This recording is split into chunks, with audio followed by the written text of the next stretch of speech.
Hi guys, glad you could join me today as we continue looking through the book of James. We're almost halfway through James and today is part 4 and we're looking at faith and deeds. When I read this passage, I'm reminded of church life. How often does it happen that when we're in church or youth groups and someone starts talking about what they're going through? They might say that they've got a problem with their shoulder, or that they might be feeling down or sad, or that they're just not really feeling connected to God at the moment. A common response could be to say that I'll pray for your shoulder, or have you tried doing things that you enjoy? That might help, or saying that the Bible in a year is a very helpful thing to keep connected to God. Those things can be said, but then you can go away and you don't actually pray for them, or that you've told them to do the things they enjoy, but you don't offer to do it with them. Or you've encouraged them to read the Bible in a year, but what they actually need is someone to do it with them. I think that the passage in James today is a very important message.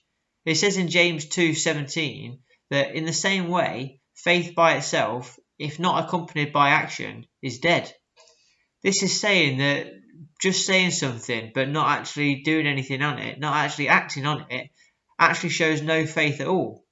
We might all do that at some point, and I know that I'm guilty of it too, where we say that we'll do something but actually we don't do anything about it.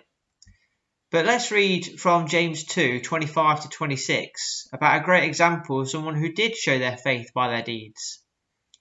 In the same way, was not even Rahab the prostitute considered righteous for what she did when she gave lodging to the spies and sent them off in a different direction?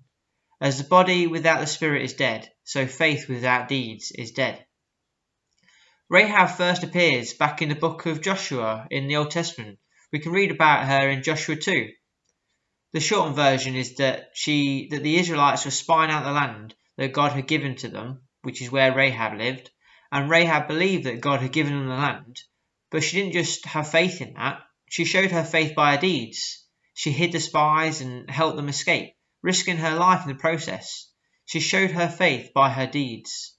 Rahab had faith in God. But what do we have faith in? Do we have faith in God? Do we have faith that Jesus has given us way to heaven?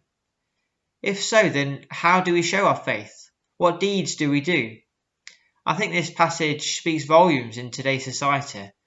When we talk to others and say that, I hope you'll be okay, or I hope that you can get what you need, or I hope you don't get too lonely.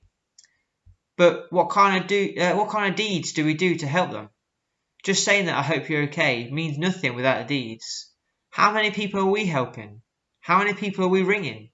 How are we being like Rahab and showing our faith through our deeds today?